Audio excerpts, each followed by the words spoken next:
Everybody, I'm just going to wait a moment before we get started to give people time to show up. I've got a number of people signed up, but I don't see anybody in the list yet.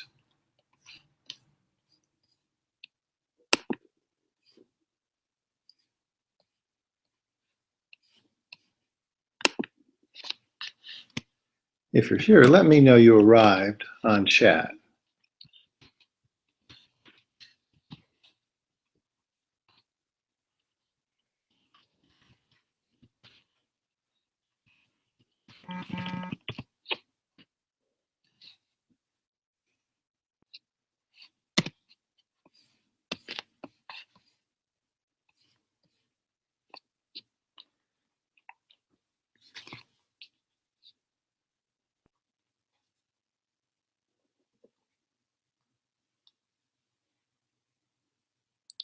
Tonight we're going to talk about personality styles and personality style profiles, and this is one of the most amazing things I learned, and I learned it before I was actually a therapist.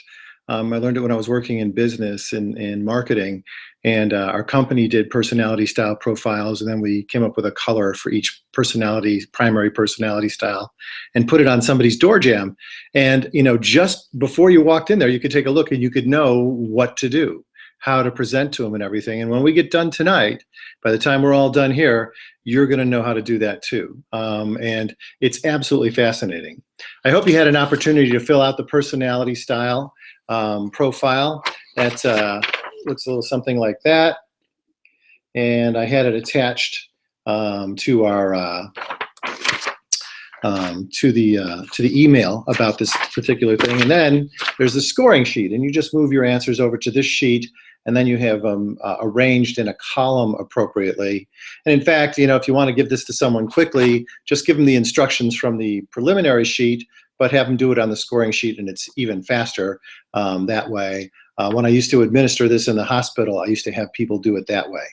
So it was a little bit faster for them to go ahead and complete it. They didn't have to transition things over, but they were still able to get this incredible information, and in a shorter period of time.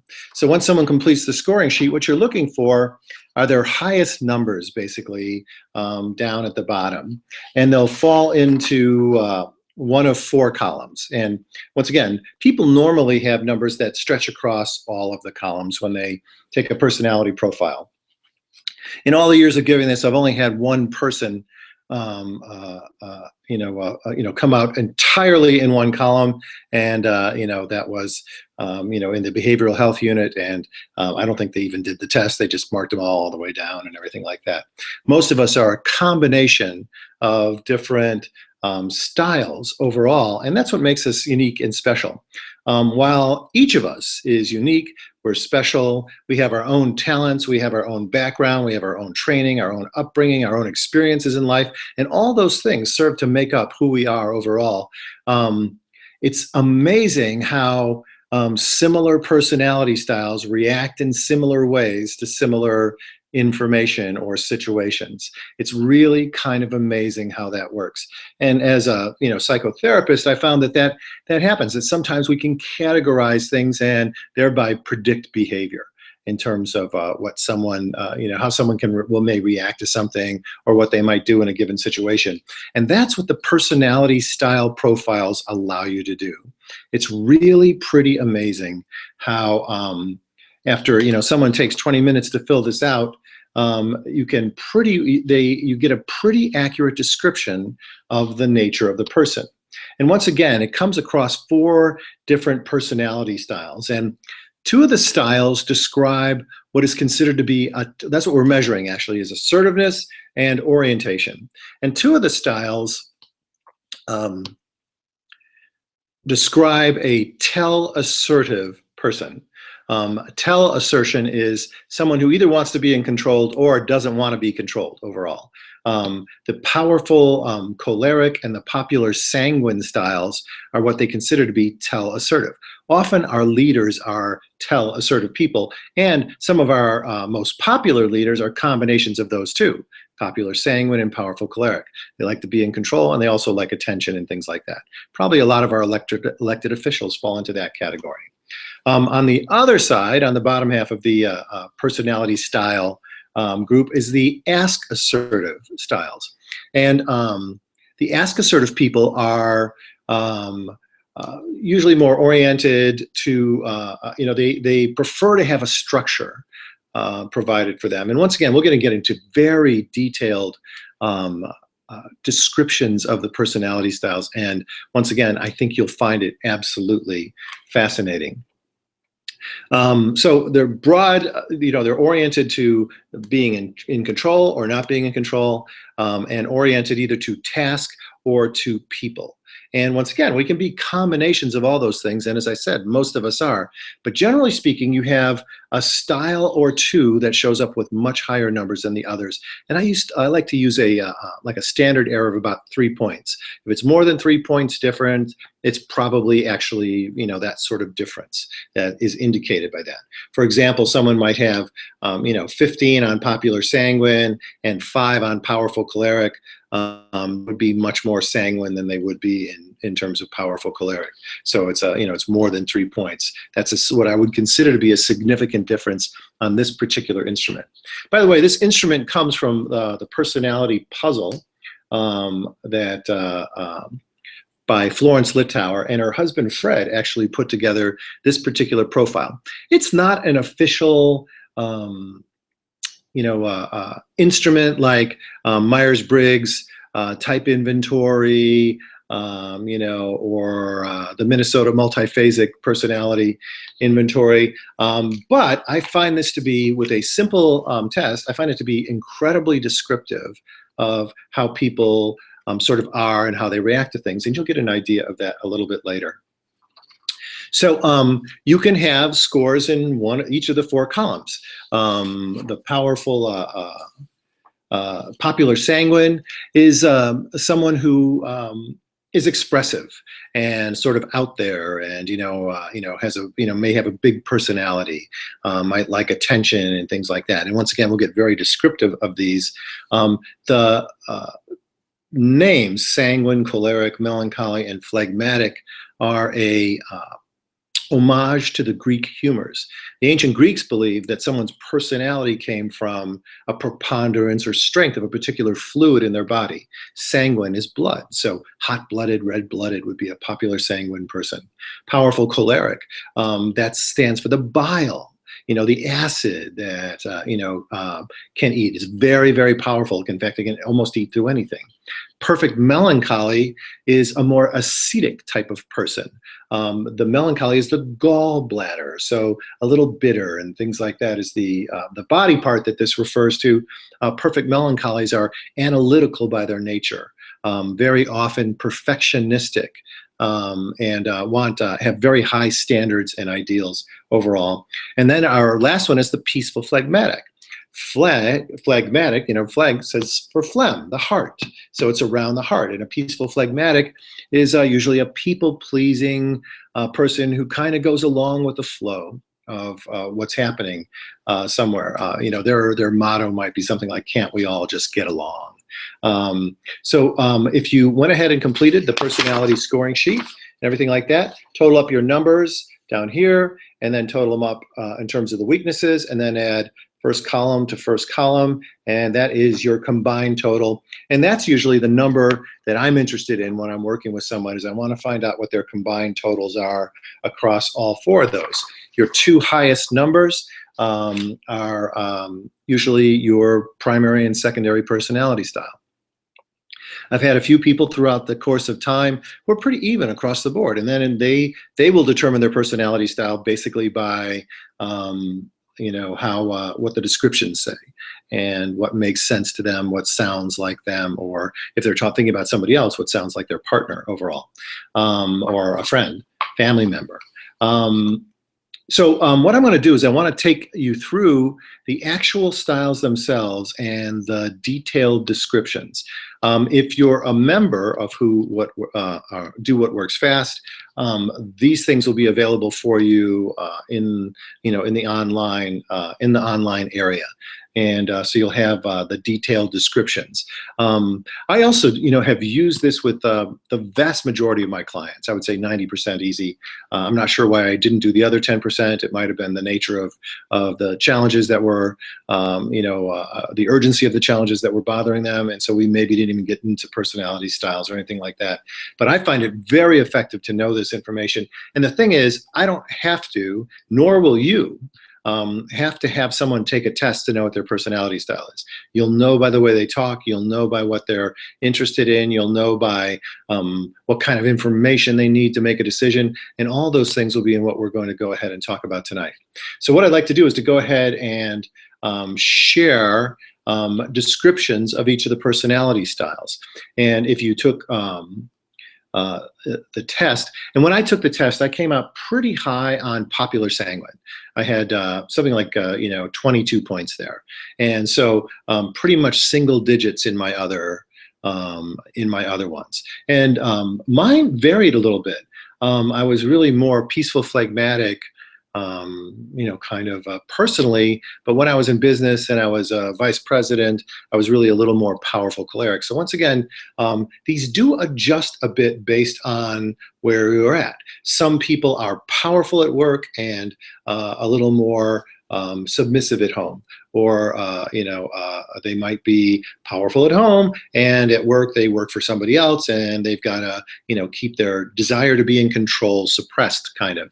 And I've seen all sorts of things, and generally speaking, you have combinations that make sense. Opposite styles typically are not combined, but I have seen it in a couple of situations, and I'll talk to you about those as they come up. I actually started seeing it in the hospital, and then as I was giving this to more and more people, I started to see it and I understand when sometimes the opposite styles will show up. So I'm going to start with an ask assertive style, the peaceful phlegmatic. And on the description sheet from the Litauers, it says their motto is "Let's do it the easy way."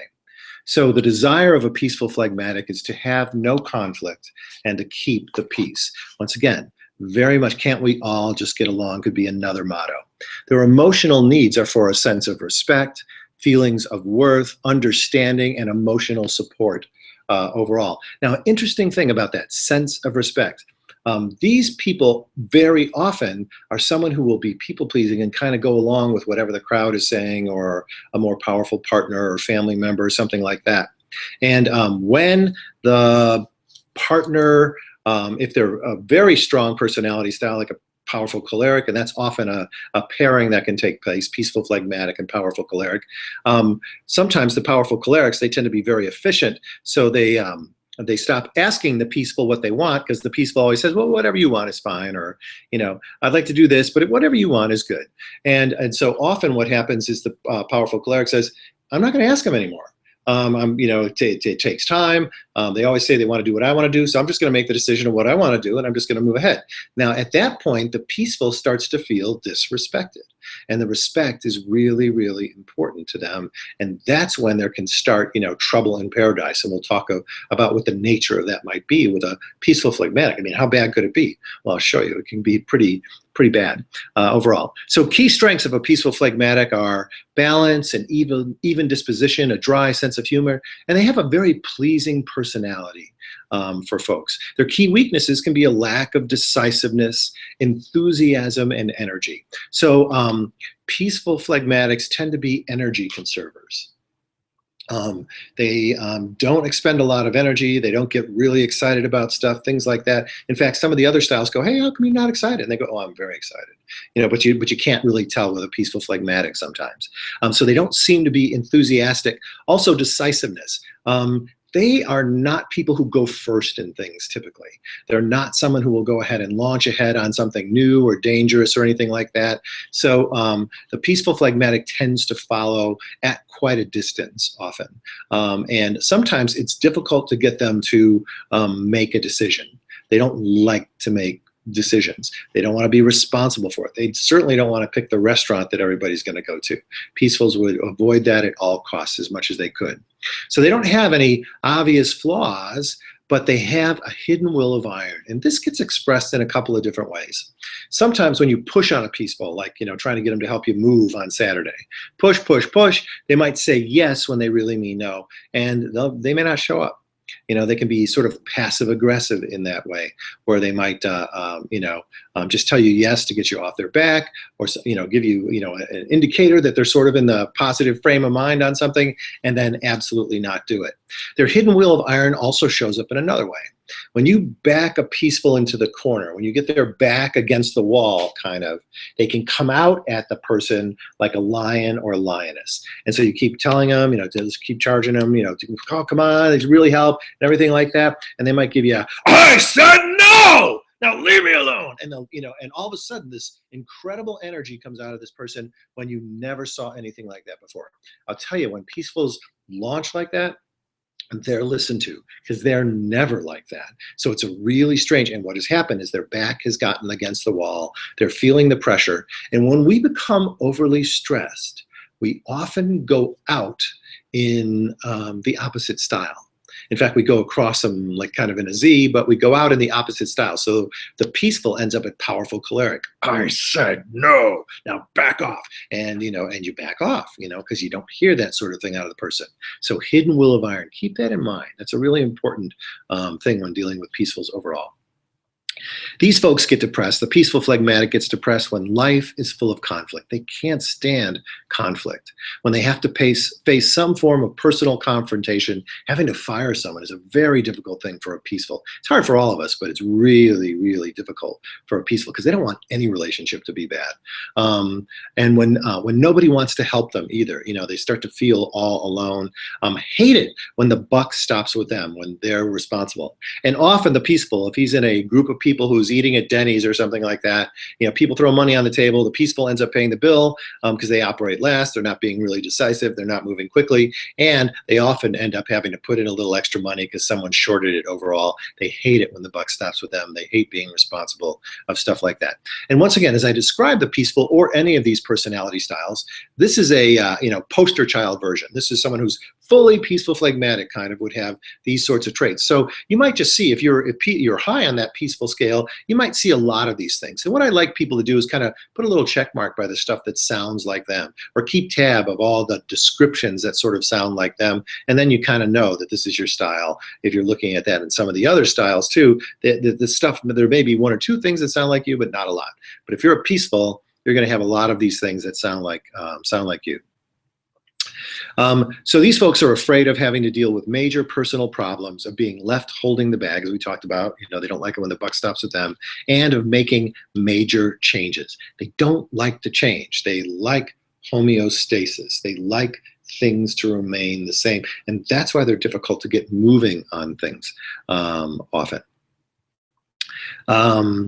They like people who will make decisions for them, but also, who recognize their strengths, who will not ignore them, and who give them respect. So once again, really interesting, they don't ever demand respect unless their rubber band gets stretched too tight and they've been disrespected too long. If someone has been,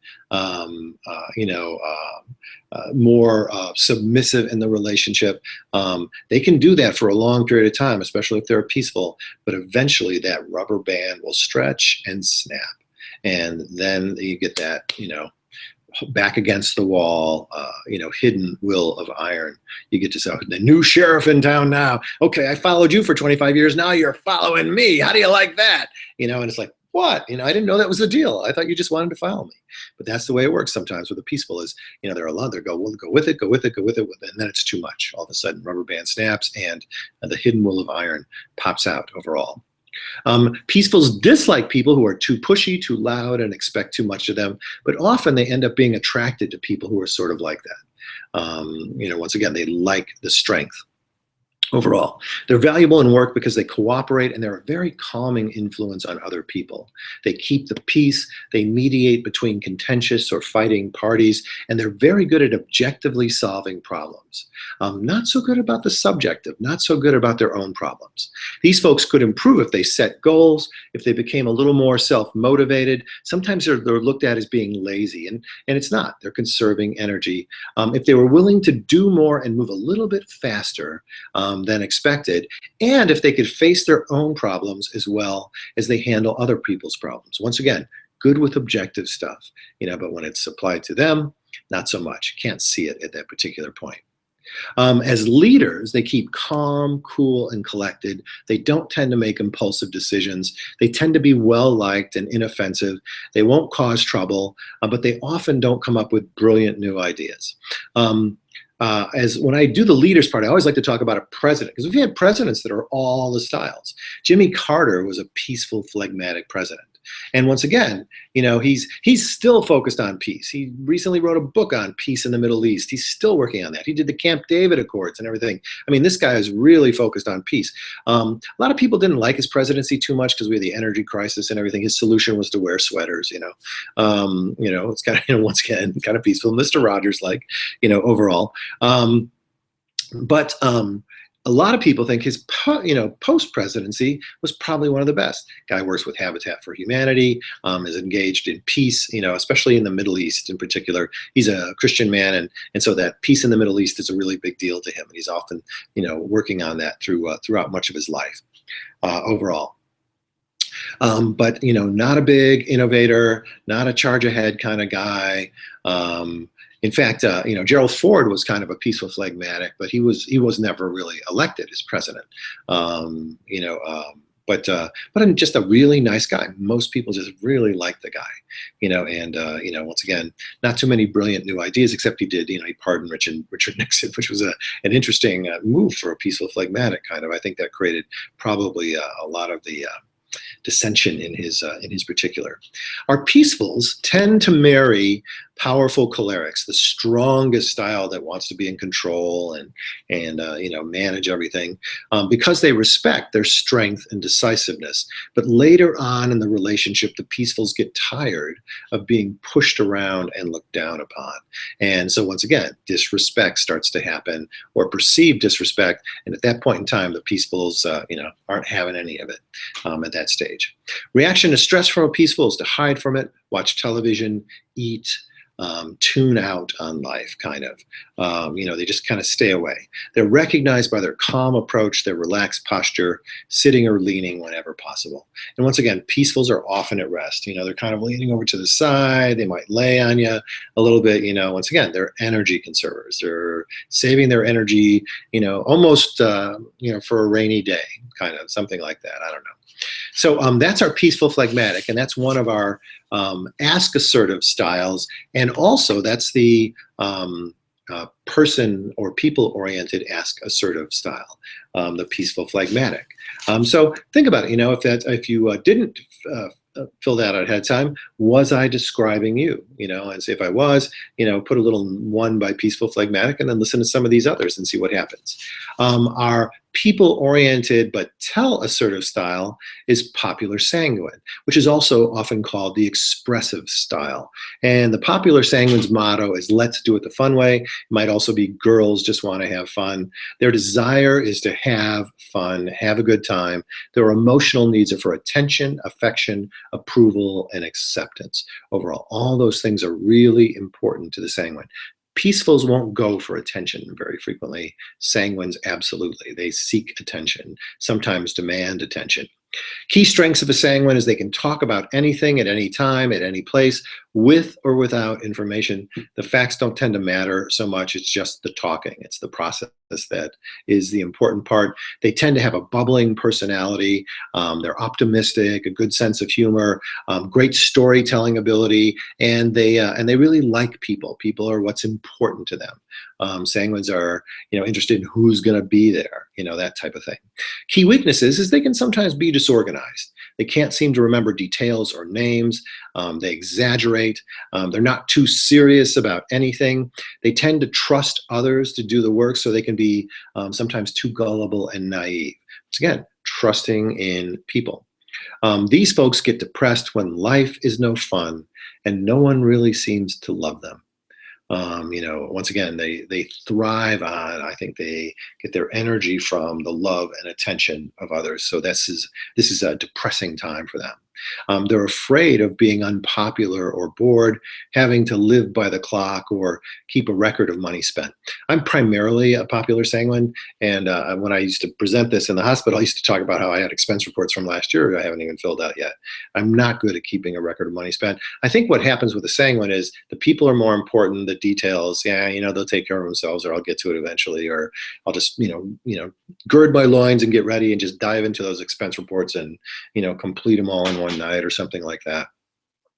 But hated being on the clock as well.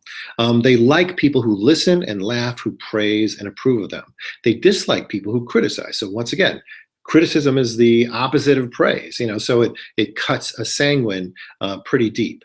They also dislike people who don't respond to their humor, or the more visual sanguine, the bright, colorful sanguine, gets upset when dislikes people who don't think they are cute overall.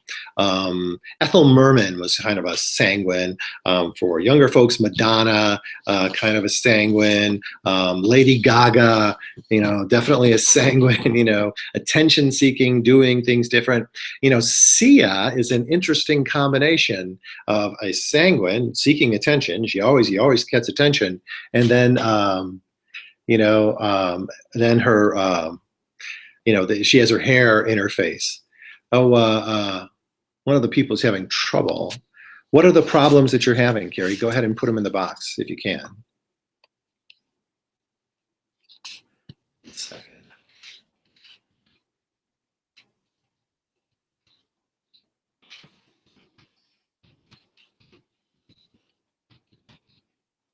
I'll try not to answer too many of these as I go here.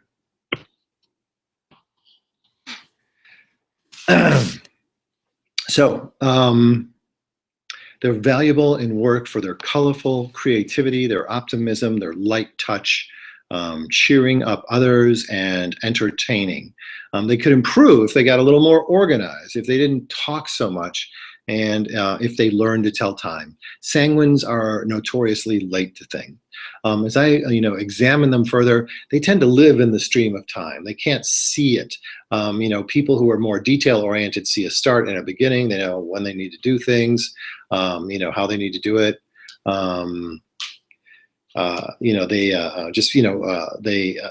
They see the timeline. Sanguines, I don't think can. I think they experience it. They're in the flow sort of time and get confused about it sometimes. And once again, tend to run late because they're adding in one more call. They're going to do one more thing and then are late to their next appointment. These folks, as leaders, they excite, they persuade, and they inspire others. They exude charms and they're entertaining, but they're a bit forgetful and poor on follow through. So once again, the leader part of the sanguine, once again, is very inspirational, very influential overall. I'm just going to send one more note back.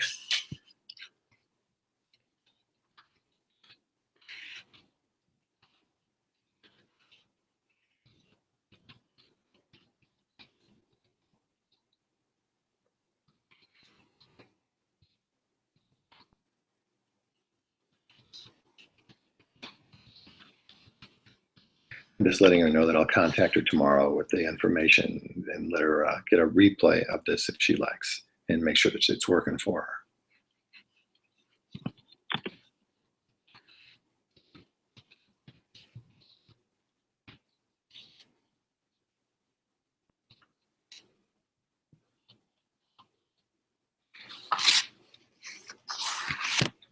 There we go.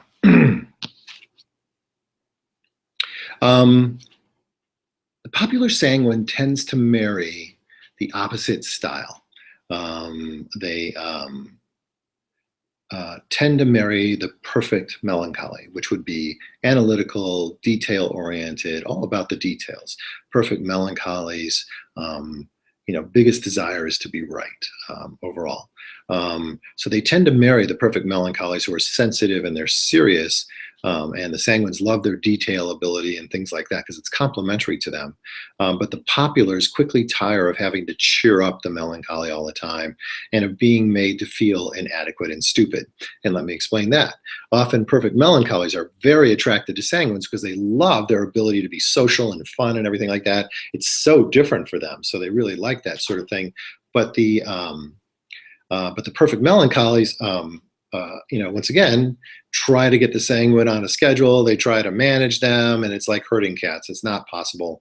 Sanguines tend to resist control overall by almost anybody, and they don't need to be in control, but they resist being controlled.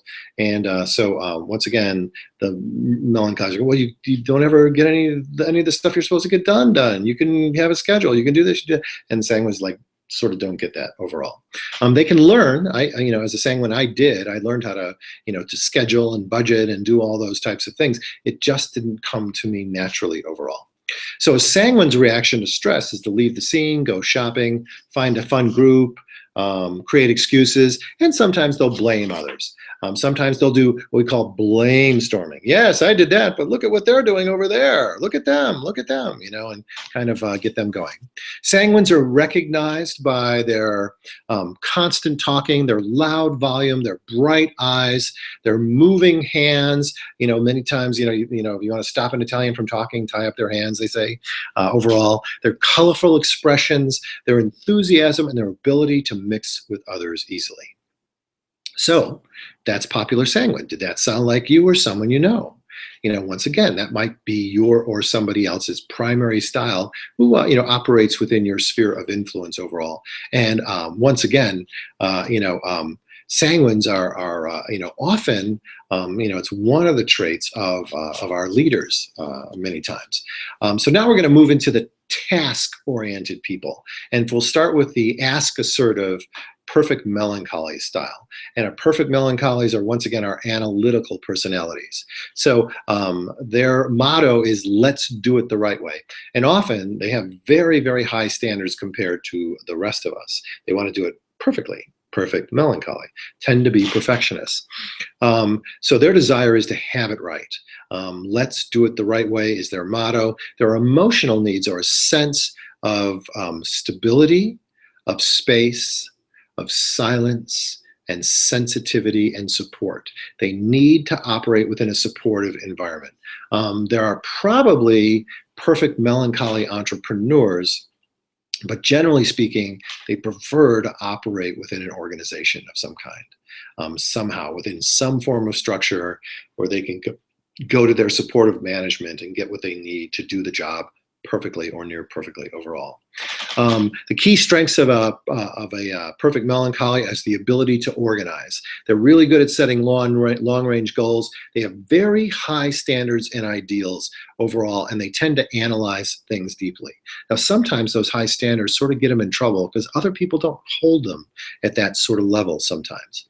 So their key weaknesses is they can be easily depressed. They can spend too much time on preparation. They can be too focused on details. So they can sometimes get like analysis paralysis, where it's not ready because it's not perfect yet. And most of the time, perfection is not what we seek in production and things like that. We want it to be close enough. So they can get too focused on details, but they also remember the negatives about things, and they can be suspicious of others too. One of the rules is never lie to a perfect melancholy, because one, they'll check it out. They will go and take a look, and and they'll check whatever it is that you were talking about. And if they find out that you did lie, or didn't tell the truth, or was a partial or a fabrication or an omission or something like that, then you're gone. You're out of there. They do not do well with people who are not 100% truthful with them. So if you don't know the answer to something for a melancholy, tell them, I don't know. I'll find out. They'll find out too. They'll check too. So, or you can, they'll just wait and they'll do it for you too. But just let them know that you don't really, I don't know. I don't know the answer to that one, but I'll find out for you. These folks get depressed when life is out of order, when their standards aren't met, and no one else seems to care.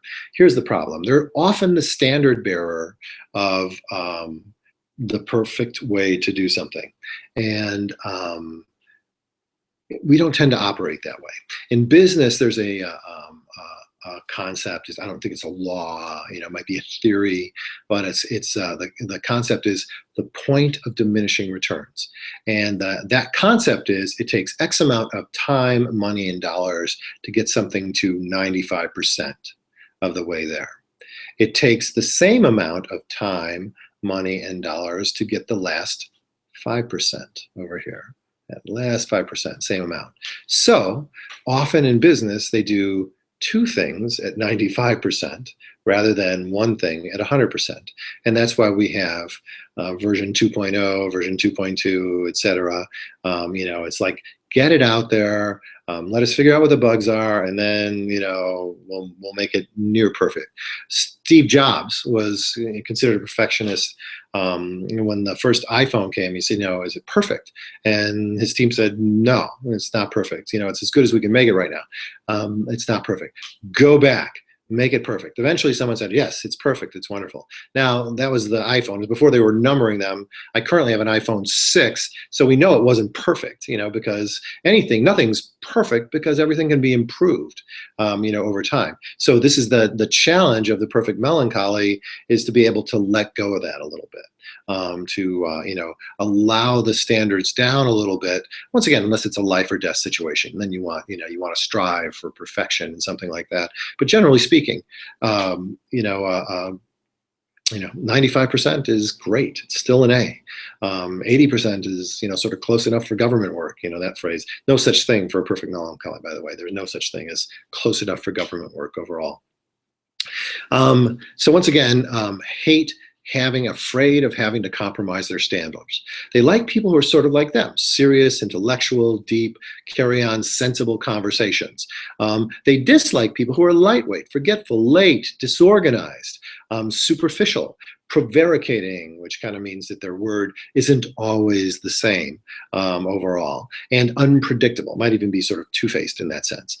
So they dislike those people, but they tend to be attracted to them, particularly that popular sanguine personality style, who can be some of those things overall. The melancholies are valuable in work for their sense of detail, their love of analysis, their follow through. You can usually, if you want something done right, give it to one of them. Their high standards of performance and their compassion for the hurting overall. That's an interesting side of them. Task oriented, detail oriented, but they very much have a heart for the underdog in life. And I think it's because they often feel like, they may be, kind of the underdog overall. So once again, great, compassion for the hurting overall. These folks could improve if, they didn't take life quite so seriously as they do, and if they didn't insist that others have to be perfectionistic as well. That's where they tend to run into the problem, because others are not like them. They don't have that same ultra high standard of perfection. So it's learning to let go of some of those things at times, and then catching up later will help the melancholy go farther overall and improve. As leaders, they organize well, they're sensitive to people's feelings, they have very deep creativity. Interesting thing. I worked most of my life in marketing and advertising, longer than I worked as a therapist. And in marketing and advertising, we have lots of artists and things like that, creative people, writers, people who produce, commercials and films and things like that. And those people tended to be perfect melancholies, because especially with commercial art, the devil is in the detail. The detail is the important thing. Perspectives and making things perfect.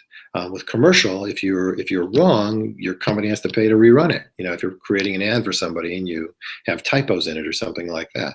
So once again, they have to be perfect, and they are perfectionistic and very detail oriented overall.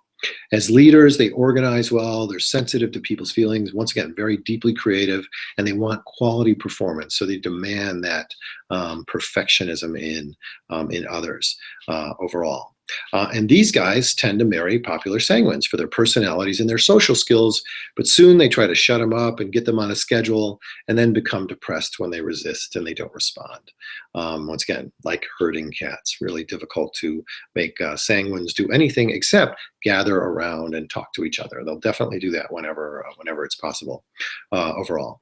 Reaction to stress for a melancholy is to withdraw, get lost in a book.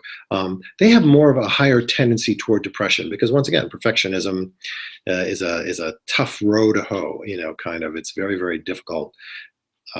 Most things are not perfect, and so their standards aren't met, and then they become depressed. When they can also recount the problems over and over again. In depression, we call it rumination. Constantly just chewing the problem over and over and over again. And once again, you can help a perfect melancholy who is doing that by getting them solution focused. Move them to the solution, not the problem.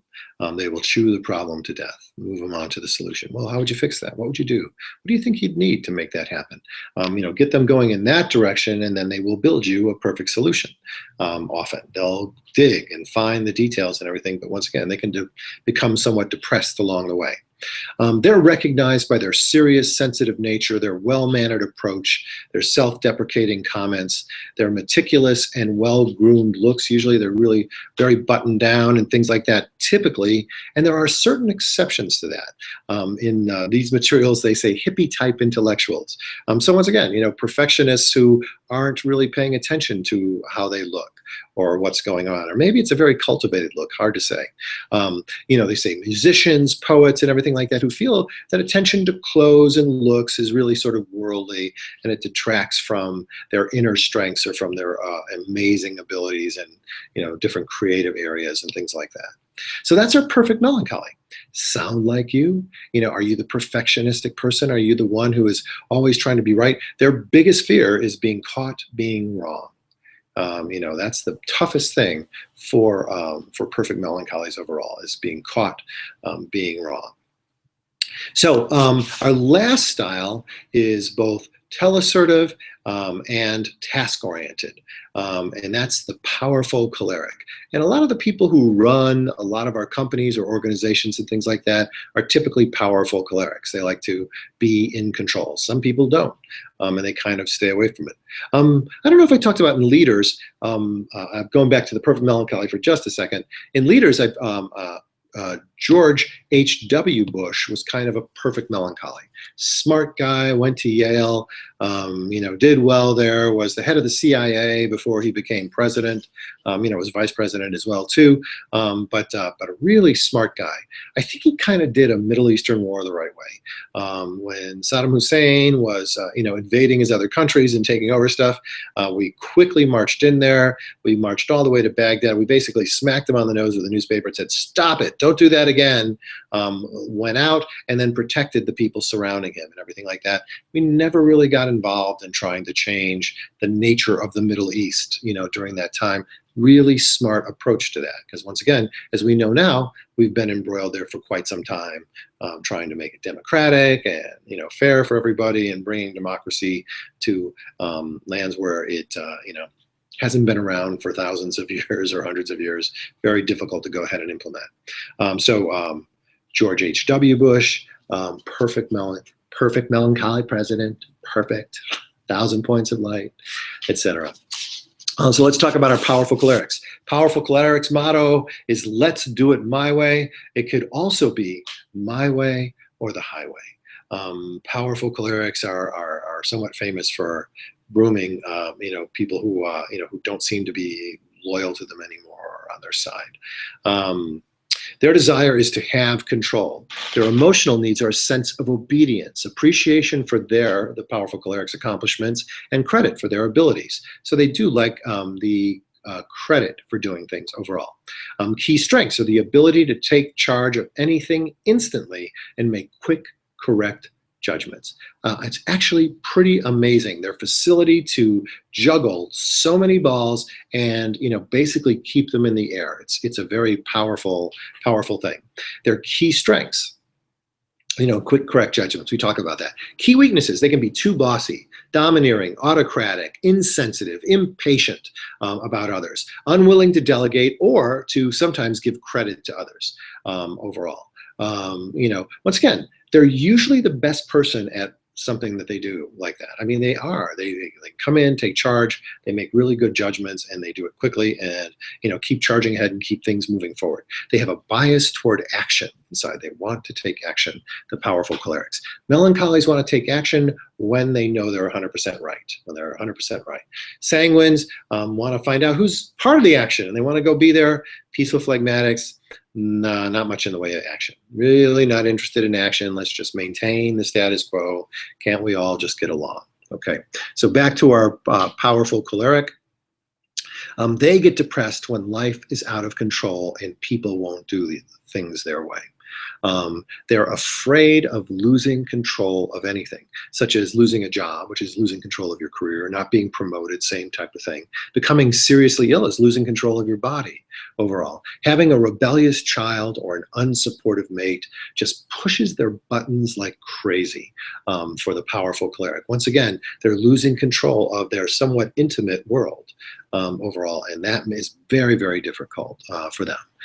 They like people who are supportive and submissive, who see things their way, who cooperate quickly and let them take the credit. They dislike people who they perceive as being lazy, not interested in working constantly, who buck their authority, who get independent and aren't loyal. I've had bosses like this, and they were kind of burning out people sometimes. And once again, they were really, really good. So we, invite them out to lunch, say, hey, Bob, I made that name up. I don't have a boss named Bob like that. And no, I don't think, I do have a boss named Bob in my history, but it wasn't this Bob, okay? Hey, Javier, I don't have any Javier bosses. Javier, let's go out to lunch. And so his whole team takes Javier out to lunch and say, you're really good at what you do. You're the best. You're like a machine. You just really make it happen. And this guy was. He would, be sleeping and he'd wake up and he'd have an idea and he'd shoot you off a quick email and he'd want you to have the answer on his desk by 8. But, we didn't even come in until 9, and most of us weren't doing it the way he was doing it. So people would get sort of burnt out because he can really move. And so he sat down and said, but we think you'd agree that we do some things better than you do. And he'd say, oh, yeah, you're better at making phone calls and getting people, for meetings. You're better at making presentations. You're better at research and things like that. So he could easily acknowledge that there were not deficiencies on his part, but there were people that were subject matter experts who were better than he was. And so we said to him, is there any possibility that you would let us do our jobs? Because he tended to be micromanaging a lot. We said, if you do that, we will get more accomplished and it will look better for you. And he said, okay. He said, I can do that as long as you get back to me by my management meeting at 5 o'clock every day. We could do it any number of ways. We could, send him a text message or an email or something like that. We could give him a phone call, leave him a voicemail. As long as we got back to him and kept him up to date on what's going on, then he was up to date, and he could present it to management, the rest of the management team, and they'd know that he was in charge of his domain, sort of in that sense. And that he stayed off our backs. It was amazing. About a week or so. And then he was starting to get in and micromanage again and everything like that. But now we'd had the discussion. We say, hey, Javier, could you back off? Oh, yeah, right. Just make, I got an earlier meeting today, so get to me by 4:30. So once again, he was, there was something that was a change, and, he was going to engage us in that change. But then, it was kind of an opportunity to get back and manage our projects again. But, he did. After a while, the problem is that sometimes the powerful choleric becomes a bottleneck. I was made aware of a CEO of an organization who wanted to approve everybody's expense reports. 100% of the expense reports that were coming through the organization. Well, you can imagine that that would keep someone very, very busy, especially if they're being detail-oriented. I have a feeling that person was powerful choleric and perfect melancholy. That's a very common combination, very task-oriented, want to be in control, and they want to be right. So that's a combination. It's also a combination that ends up being leaders often in businesses and things, because they get stuff done. Especially if they're more to the choleric side, because then they keep charging ahead and moving along and everything like that. So once again, these people, hate disloyalty. So when someone starts to get independent, who bucks their authority, who isn't loyal, that's what they dislike in somebody. Now, these folks can accomplish more than anybody else in a shorter period of time, but they're usually right. But they often stir up trouble because they also compete for control. They fight for control of the herd sometimes. So sometimes even with their management or something like that, they tend to, buck heads a little bit overall. But once again, they are our leaders. They are the people who like to be in control, and they're good at it. So it allows them to rise to the top. These folks could improve if they allowed others to make decisions, if they delegated more authority overall, if they became more patient, and they didn't expect everyone to produce as much as they do. Once again, no one is like them. They're, once again, machines. Wake up at 2 o'clock in the morning, thinking about business all the time, that type of thing. That wasn't me. I wasn't that guy. But once again, once they can go ahead and recognize that others don't do that as much as they do, and accept that they're not lazy and that they're still beneficial and productive, then they can have a wonderful team, putting it together, but not if there's other powerful clerics on their team. Often the other powerful clerics will once again struggle with them and fight. Great example was Michael Eisner, chairman of Disney, and brought in the guy who was the head of CAA, Creative Artists Management, to run Disney. Michael became chairman and everything like that. Lasted a year. Michael Ovitz, he was out. Once again, golden parachute, made lots of money. I don't know what he did afterwards, but the two powerful clerics could not operate together. Michael Eisner kept getting in there, and messing with it, it sounds. So once again, there's challenges with that overall. As leaders, they have a natural feel for being in charge, a quick sense of what will work, and a sincere belief in their ability to achieve, but they may tend to overwhelm less aggressive people. Powerful choleric president, Dwight Eisenhower, one of our famous generals overall. Once again, Teddy Roosevelt, bully, charge ahead, up San Juan Hill, things like that. And George W. Bush, once again, really, felt he was 100% right in everything he did, even though we know that some of that stuff, was fabricated and didn't really exist and everything like that, but a sincere belief in their ability. George W. really thought that God, gave him the election and, was, helping him to, take America in the direction that it should go in overall. And sometimes, we didn't pay attention to some of the details on some of those things overall. And sometimes powerful clerics don't. If they don't have perfect melancholy as part of them, they don't do it. Once again, Karl Rove, powerful choleric, Dick Cheney, powerful choleric. So it was a kind of a nice combination of powerful cholerics overall in that particular group. So the powerful cholerics tend to marry peaceful melancholies, peaceful phlegmatics and perfect melancholies, who will quietly obey and not buck their authority, but who never really accomplish enough or get excited enough over their projects. So they don't like that lack of enthusiasm kind of that they see in there. Also, a powerful cleric has a tendency to overwhelm less aggressive people overall, and which was the example I was talking about, where this guy had started to burn out some people, and people resigned and left and things like that because it was just too much overall. Reactive stress for a powerful cleric is to tighten control, work harder, exercise more if it's their body, or get rid of the offender, which is what happened with Eisner and Ovitz, the two Mikes. Boom, he was out in under a year. The powerful cleric is recognized by their fast-moving approach, their quick grab for control, their self-confidence, their restless and overpowering attitude. So if we're talking to a powerful cleric, I put you at the end, once again, just to push your powerful cleric buttons. Powerful clerics don't like to be at the end of things. They like to, make their decision fast, get their information quickly. Never give a powerful cleric a full presentation. Present to them and then give it to them. Because usually a powerful cleric will flip to the back page to see, what's it going to cost, how much is it, what's the return on investment, and they want to make the decision and get you out of there so they can do, thousands of other things that they have going on in their lives. So that is the basic personality styles and descriptions of those. And once again, people who are part of Do Works Fast, subscribers will have that information and that detailed information. I wanted to share a little bit more. Once again, a lot of our personality style of evaluations tend to be 4-quadrant-like. And there's some other information I have that was in a personality style that was used in our church in terms of dealing with people. And so they have a bunch of do's and don'ts, and I'd like to just finish this up with them now. So if you're dealing with a peaceful phlegmatic, or what's called an amiable personality, the do's are: start on a personal note, show sincere interest in them as people, listen and be responsive, so kind of active listening with them, present your case softly and non-threateningly. In fact, it's a good general rule of thumb to have the same level of energy as the person you're presenting to. So peacefuls are, kind of low and they're kind of turned down. So you can present your information this way too, not a lot of eye contact. You don't need it, here in this case, they won't think you're lying or anything. Just kind of lowering your energy a little bit. You also want to ask how questions to draw their opinions. Does that make sense to you? Yes, you just get these one-word answers. But when you do,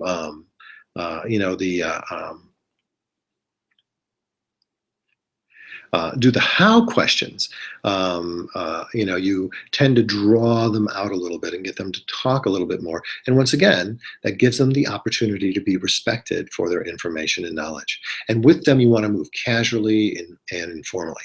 Some of the don'ts with peaceful phlegmatics or amiables is don't rush headlong into a sensitive topic, don't stick coldly to your own agenda, don't force them to respond quickly to your objectives, or as we talked about, they'll say yes when they really mean no, and then you'll be stuck with without that sort of help. Don't be demanding or domineering, because once again, they'll say yes when they really don't mean to do that. Don't be abrupt or rapid with them. They don't like to move quickly. And don't keep deciding for them, or they will lose initiative overall. So that's our, some of our do's and don'ts for our perfect melancholies. When you're dealing with, for peaceful phlegmatics, when you're dealing with analytical personalities, you want to prepare your case in advance, approach them in a straightforward way. The analytical is the perfect melancholy style. Build your credibility by listing pros and cons, both sides of the equation overall. Take your time, but be persistent with them. Draw up a scheduled approach, step by step, so they know that you've sort of thought through this, and that you're trying to, that you're thinking of all sides of this particular equation overall. Provide them with tangible evidence. When you're dealing with a perfect melancholy, you want to bring reams of data. Powerful cleric, nothing. They're a one-sheet person. They don't want lots of background information. They want to know that there's a good chance that it's going to come out the way you say it's going to. But with perfect melancholies, tangible evidence. They don't want to be wrong. And they're 99.9% sure that they're right. They'll still be looking for that extra 0.1% to know for absolute sure that they're 100% right, and they're definitely not going to be caught being wrong. If you disagree with them, make an organized presentation of your position. You can bring them along to your side. They're not stuck entirely in their ways. If you have a better way of doing it, once again, they're moving toward perfection, they can be on your side. They can pay attention to that. They can be a part of that for you overall. The don'ts are: don't be disorganized, too loud, don't rush them, don't be vague, don't leave things to chance or luck, and don't threaten or confront them. These people can dig in their heels. Once again, they want to be right overall. So let's talk about our popular sanguine or expressive personality style. They are telassertive and they're people-oriented. With them, you want to leave plan interaction that supports their dreams and intentions. Leave time for relating and socializing, in there. Don't start right away with the details. In fact, don't deal with the details. Put them in writing afterwards and send them to them overall. Ask for their opinion and their ideas regarding people. That's what they know. They know who should be a part of this team and things like that, who would be good at these things. They know the people. Provide testimonials. Offer special incentives, rewards, and recognition. And number one is have fun with them. Interesting. In infomercials, people who are selling on television, they very typically put in stuff for each one of the styles except peaceful phlegmatic, because peacefuls aren't going to buy right away anyway, unless the thing's been out for a couple of years. But they put in the testimonials for the popular sanguines, for the expression. Look at all the people who love this product. It must be great. I'm going to order right now. They have a bias toward action too. They're teleassertive. Especially special incentives, rewards. They add in special things. They're on board. They love that stuff. And especially if it's something that's going to help them to have fun. The don'ts with popular sanguines or expressives is don't be cold and rigid. Don't rush into facts, figures, and alternatives. Don't leave things hanging in the air for them. Kind of button them down. You do want to establish parameters and timelines overall. So don't fail to do that. Don't waste time with them trying to be impersonal or judgmental. Don't expect them to be task-oriented, because they will not be overall. And don't be dogmatic or set in your ways, because once again, they'll feel like you're controlling them and they will respond in the negative to that overall. If it's a person who needs recognition, who expects freedom, they tend to work really quickly with others because they like people overall. So let's get into our last do's and don'ts, dealing with the driver type personality or the powerful choleric. With them, you want to be clear, specific, brief, and to the point, not reams of data. Don't be talking. Don't do small talk. They don't need it overall. They might have learned that to be in business or to be in an organization, they have to ask questions like, how's the family or whatever, but they're really not that interested. They want to get to they want to make a decision and move on to the next one of the 600 decisions they're going to make today. Ask specific questions for them. Provide alternatives and choices for them in making their own decisions. You do not want to make the decision for them. If you do, their decision will be no. Don't come with a ready-made decision. That will probably be in our don'ts. If you disagree with them, take issue with the facts, not the person. If you take issue with the person, it will be a personal battle, and they'll likely win because they're powerful cholerics. They're acidic. They're powerful in that sense. Don't ramble on or waste their time. Sorry, I was rambling on. I'm sorry, powerful cholerics. But I promise I'll get you out of here by about 1 hour. Don't forget or lose things. Don't be disorganized or messy. Don't ask rhetorical questions or useless ones. Once again, it seems like you're wasting their time. Don't come with a ready-made decision. There it is. Or make the decision for them, because once again, their decision will be no, and they're powerful. They'll probably get their way overall. If you disagree with them, don't reinforce them. Don't build them up any further, and don't ever direct or order a powerful choleric overall. So there you go. In an hour, fascinating information. I hope you'll join us as part of, subscribe to Do What Works Fast. We've already talked about depression and having a happier life, and eliminating anxiety. Did 2 sessions on anxiety. We've done other things on relationships and things like that. Some special tools that can be very effective in alleviating even physical pain.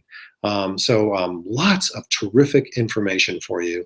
And once again, for the low price of $47 a month, $47 a month, that'll be available for you. Less than the cost of a latte a day overall. And you could get significant increases in your happiness, your joy and satisfaction in life. So I do absolutely hope that you will join me. Until next time. Next week, we don't have anything going on. There's nothing going on Thursday night. Enjoy your time off. People who are part of Do What Works Fast webinars will get a short hypnotherapy session to download and listen to that will deal with some of the things we've talked about this month, and will help to make that more of a reality in your life overall. In the first week of July, we'll be starting off with a new educational, a quick 1 hour with great, terrific information that you can apply in your life today. I'm Rich Wayne. Thank you very much for joining me. Take care. By the way, if you are interested in subscribing, you can go to richwayne.com and then just click on Do What Works Fast webinars, and that will lead you, to the subscription button and all of the lots of information on that if you're looking for what you get. Thanks again for joining me tonight. I sure appreciate it, and I hope you got some value tonight.